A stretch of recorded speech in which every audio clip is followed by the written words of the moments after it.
Good morning, everyone. My name is Marcos Orellana, and I am the United Nations Special Rapporteur on Toxics and Human Rights. I am very pleased to join the discussion on plastics and business conduct. This event comes at a very opportune time, as UNEA has kicked off negotiations towards a new plastics treaty.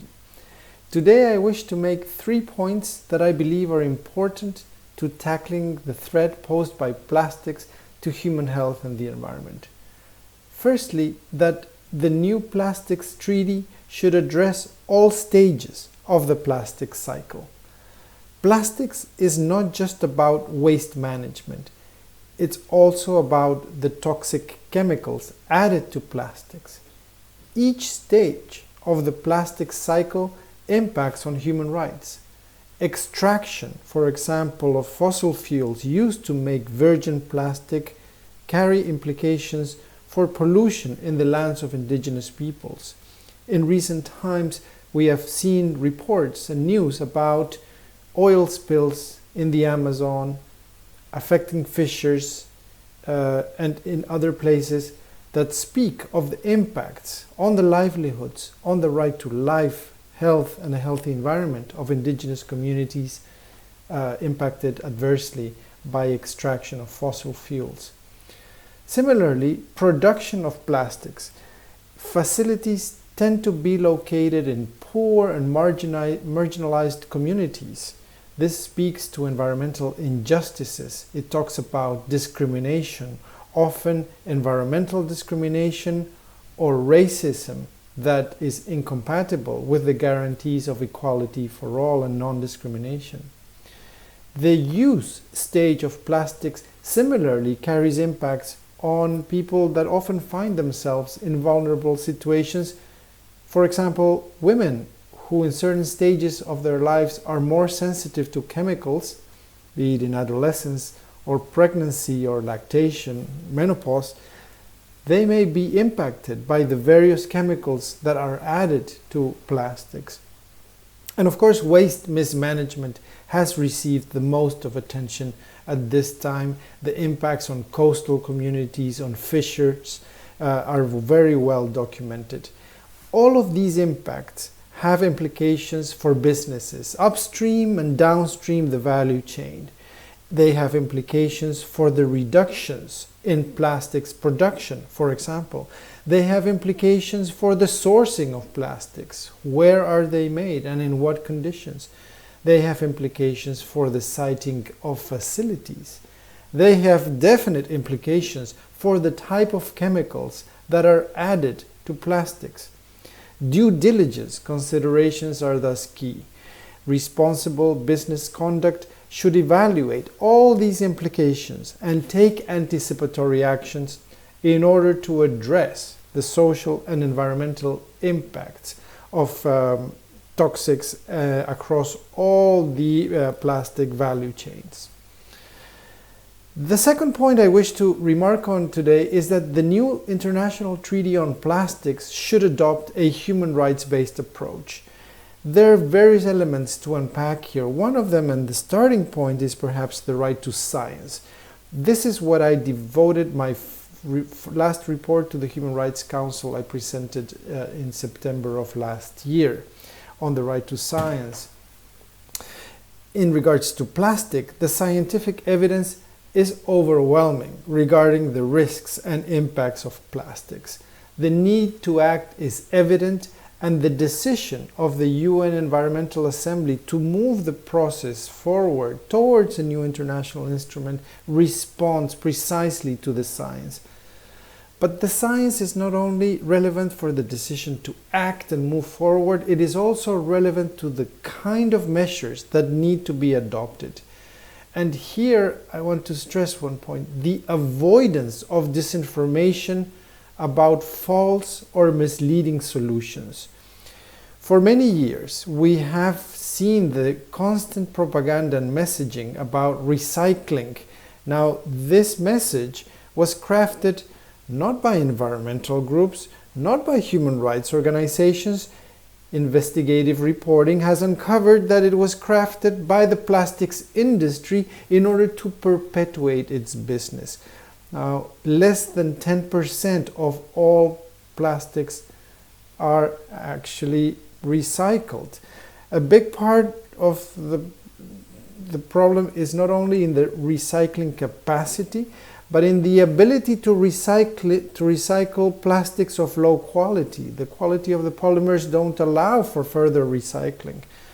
And so touting recycling as a solution often is more of an illusion, a mirage, than a real solution.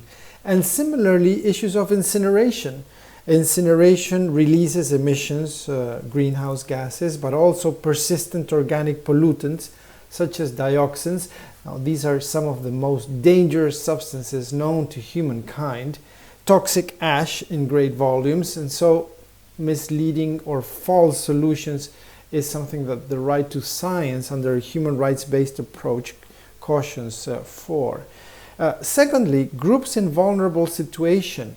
An effective and legitimate treaty will address the situation of children, for example, that are more vulnerable because of their physiology to exposure to toxics, to the chemicals that are often found in plastics. The insertion of endocrine disrupting chemicals, for example, that affect children's hormone systems, that steal them of their childhood. This is a serious concern. Similarly, waste pickers and a just transition. What will the instrument provide to enable those who make a living out of working as waste pickers in order to transition to a formal economy? That's also where responsible business conduct and due diligence for the whole of the supply cycle and the value chains are important. And the third element of the human rights-based approach is participation, information, and remedies. I want to make a point about information on volumes of production, on the polymers produced, on the chemicals added to plastics, on the impacts on local communities. All this information can enable participatory, meaningful plastics policy. It also enables access to remedies for those who are harmed by plastics, which is a central element of the rights-based approach. The third point I want to highlight is that responsible business conduct is key to a successful international response to plastics. Phasing out plastics will create new markets, and first movers, innovators will have real market advantage. Things are moving quite quickly. The decision by the UN Environmental Assembly, adopted a couple of weeks ago, sets 2 years for the conclusion of the new treaty. Countries are already starting to take measures, change is on the way. Now, implementation of the circular economy is not without challenges. For one, there's a need to avoid media shifting, to avoid polluting waters or air instead of waste mismanagement out of the plastics.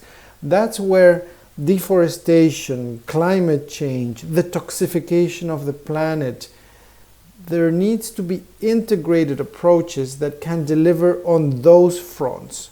And so those kinds of measures to deal with media shifting, to integrate efforts, will form part of responsible business conduct and adequate due diligence. And a second, for example, is the need to transition to a low resource economy. Materials that can be reused and actually recycled. These are key elements of the transition towards a circular economy.